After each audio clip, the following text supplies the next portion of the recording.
Chapter 6, August to October 1914, Red Bulletins and Sons of War. The next time I wrote in my diary was on August the 4th. As yet, we had not received any more news from either Franz or Felix. Mama cried continually and Papa was very irritable. The atmosphere in our house was most depressing, and so Feeny, Clara and I decided to explore the city for more excitement. We hear that Frau Konrad's maid had left with the troops and that Fräulein Schneider had hysteria ever since the soldiers' departure. For no reason we wandered toward Main Street. As usual, we saw many people crowded in front of the post office. But when they began to gesticulate and shout in a most joyful way, we became curious and ran to join them. It was another red bulletin and it said, "Maubeuge has been conquered by German troops. The army is bombarding Liege, England has allied with the enemy and declared war." Jubilant, we brought the news home. With eagerness, we were bending over Feeny's geography map looking for Maubeuge and Liege. None of us knew where either of those cities were located, and after searching for them in all parts of Europe, we finally found them in Belgium. "Didn't I tell you?" exclaimed Papa, "they are on their way, they have started." Patting Mama on her shoulder, he said, "You'll see, this war will be over before either of our boys will reach the front." We were all so happy and Papa again decorated our house with flags. He gave each of us 10 pfennigs to buy a little paper flag. Joining other children, who were dancing in the street, we waved to them with enthusiasm while the church bells rang in celebration over the first victory. August the 6th recorded one of the most exciting experiences of Neuburg. I was watering the nasturtiums, which were blooming along the railing of our balcony at the front of the house. Suddenly, I heard angry voices. I saw a group of shouting fellows just turning the regal corner. They were followed by a huge crowd of men, some in uniform and some in shirt sleeves. As they passed our house, I heard them yell, "The spy! The traitor! He went this way!" I saw Papa rush to the front gate. He stopped one of the pursuers and asked him, "Why this disturbance?" "They are after a spy," the man answered him, pointing toward the running mob. "He is disguised as a monk, Your Honor." Father Demel saw him in front of the castle gate, but he evaded his questions and ran when he tried to talk to him. A company of soldiers with guns and bayonets arrived. Officers with drawn sabers commanded them. They were magnificent, like the picture in my history book of the Battle of the Rhine. Feeny and Clara came running and I told them what I had overheard. We imagined that the spy must be a huge monster or at least a giant. We almost fell over the railing in our excitement. The crowd, by this time, had encircled the Hieser nursery, just behind our house. They soon made a wreck of the neat rows of vegetables and the beds of flowers, but all they found was a monk's habit, hidden among the bean stalks. All the shacks, buildings and houses were searched, also our home was ransacked from the cellar to the attic. The spy had disappeared, and nothing could be determined as to his escape. We, however, discovered all had been quieted, that Papa's umbrella and one pair of Maria's shoes were missing. Red bulletins were printed almost every day. They were not only posted on the post office, but at all of the most important street corners. We could also buy them for 5 pfennigs. Liege surrendered on the 7th of August and Montenegro declared war on Germany on the same day. "The people of this little nation are Serbians by race," explained Papa, "that is why they entered the war." On the outskirts of Neuburg, wooden barracks were built for the soldiers. The Hoffmann factory was closed because all the workmen had joined the army. Mama went to church 3 times a day. She offered large candles to St. Antonius and prayed for some news of her boys. At home she was busy making preserves of vegetables and fruits. Maria had to help her, however, she was not home very often as there were so many officers in town. Fanny was washing from early morning until night and the roof garden was always full of drying sheets. The library was still occupied by the officers, and so Papa chose the living room for his study. I often peeked through the keyhole and saw him standing in front of a mirror, reciting his speech. He would wave his hand, strike himself on his chest, or knock his fist on the table. In his other hand he would hold a book which was entitled, "Treasures of Quotations by Famous Men." One time Papa forgot to take his book with him. I found it and, turning its pages, read many citations which would fit any occasion, but under the title of A Patriotism and of Vaterland I noticed heavy red pencil marks. Papa had made them. In the whole house was no room for either Feeny, Clara or me, but we were glad because it was so much more interesting to wander along the streets. We were always one of the crowds who were either welcoming the soldiers or waving goodbye to them. We would see long trains with horses and guns slowly moving through the station, sometimes cars on which red crosses were painted. One day we were jumping along by the side of a transport train when I heard one of the soldiers call my name. I ran close to him. He lifted me onto the moving train and to my surprise, it was Felix.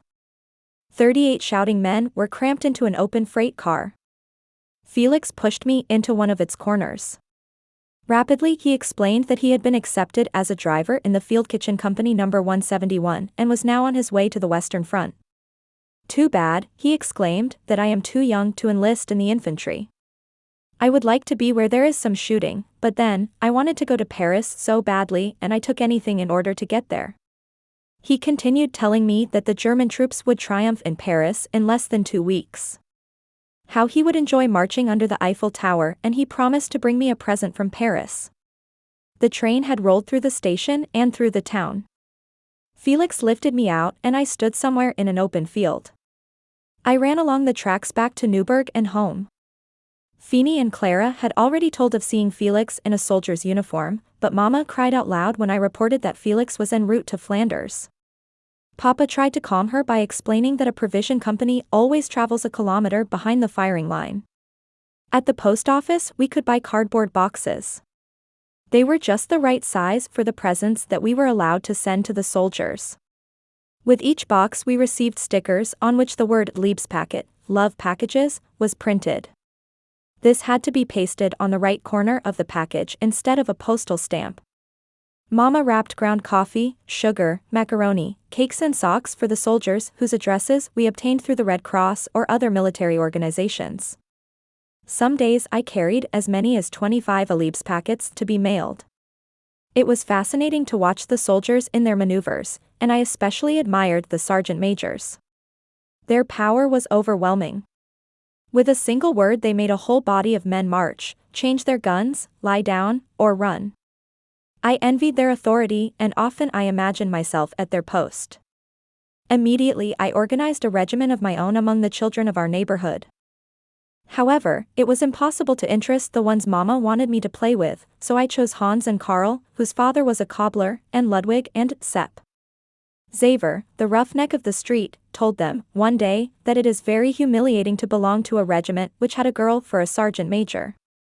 I overheard his argument and settled it with a punch to his nose. He stumbled over the edge of the sidewalk, lost a tooth, and there was a large hole in his velvet pants just below the knees. I also told him that I was not the sergeant major, but the general. Xaver's mother made Mama pay for the pants. School had reopened. Proudly I led Clara to Sister Agath, who had been my teacher the year before. I was sent to the classroom of Sister Carmela. She was a tall nun with a deep voice.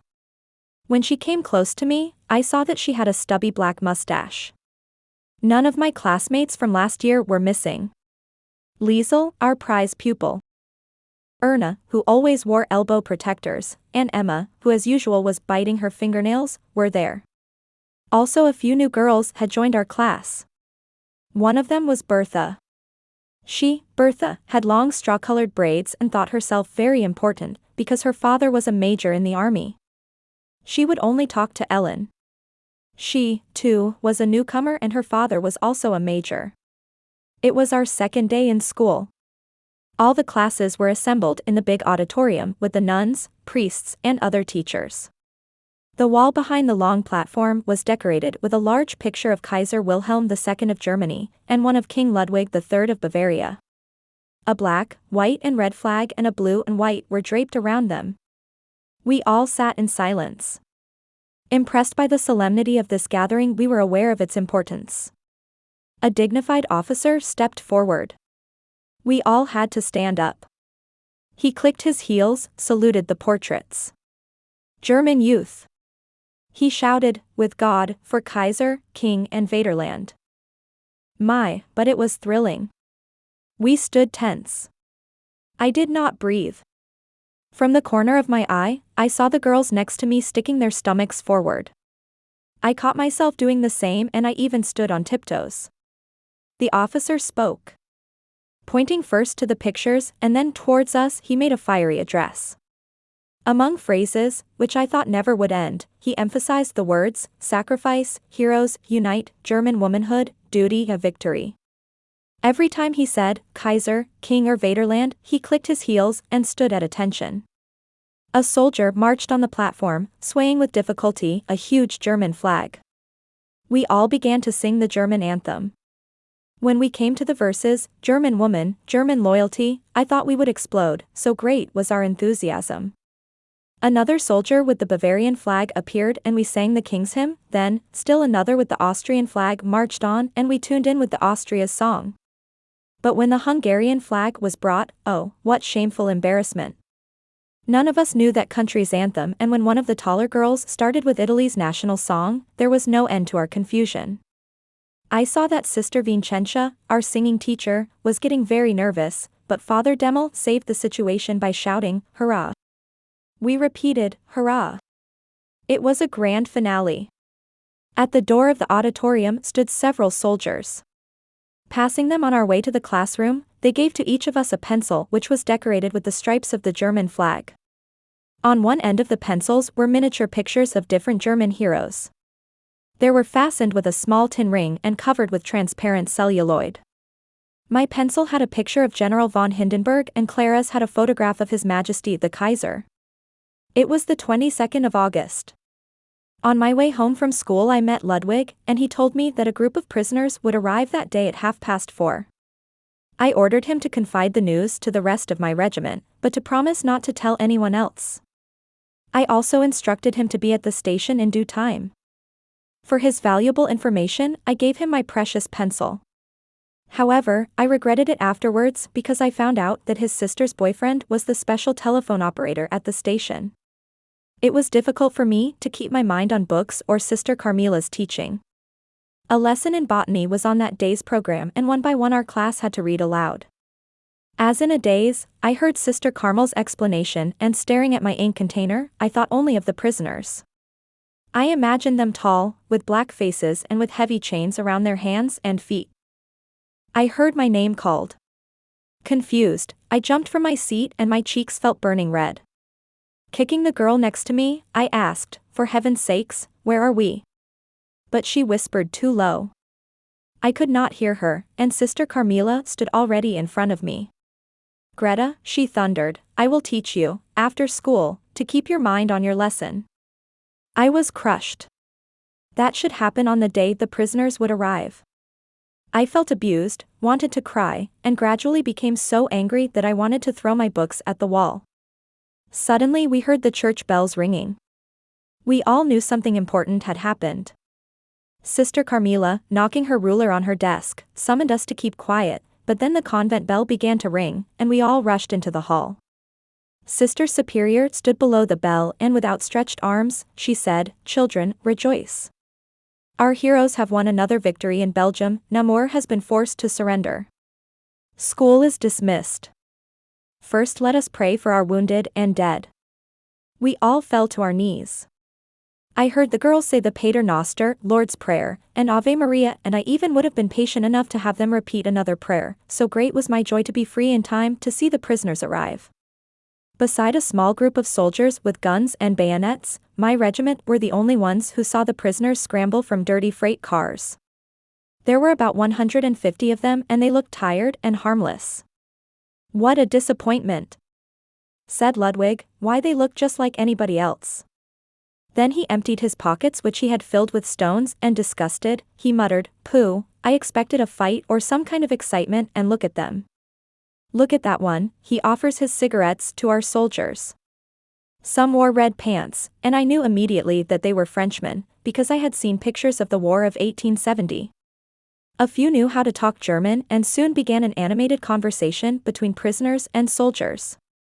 One of the Frenchmen must have told a very funny story because the soldier next to him was laughing in a most boisterous way. While I looked at this fellow, passing his red fat finger around the inside of his collar, I thought how much more comfortable the prisoners were who had their coats carelessly unfastened, while the Germans seemed to suffer agonies in their tightly buttoned uniforms. The sergeant major with drawn saber ordered everyone to his place, so the prisoners were lined in rows of 8 men, and on each side of these marched a German soldier. Karl and Feeney ran ahead of them and yelled to everyone, "The prisoners have arrived." Passing our house, I heard Mama call me. Of course, I had to obey, but resented to receive orders while acting as a general. I heard terrible rumors about the happenings on the Eastern Front, where the Russians spread terror and fear. Erna told me a real nightmare story which she overheard her father tell their gardener. Father, she said, has been at the Central Café where he met a soldier who had just arrived from Zopot, near Danzig, in East Prussia. He said that everyone there is trembling with fright because they knew how cruel and cold-blooded the Russians had mistreated the people in the country they had invaded. One peasant was crucified to the door of his stable, and a woman was bound hand and foot and nailed by her tongue to a table. When I repeated this story at home, Papa exclaimed, "This soldier must have read, quite recently, the horrible tales from the Middle Ages." But Mama crossed herself. We again heard the whistle blow where work had begun anew at the factory. The prisoners had taken the places of the workmen who had been called to the army.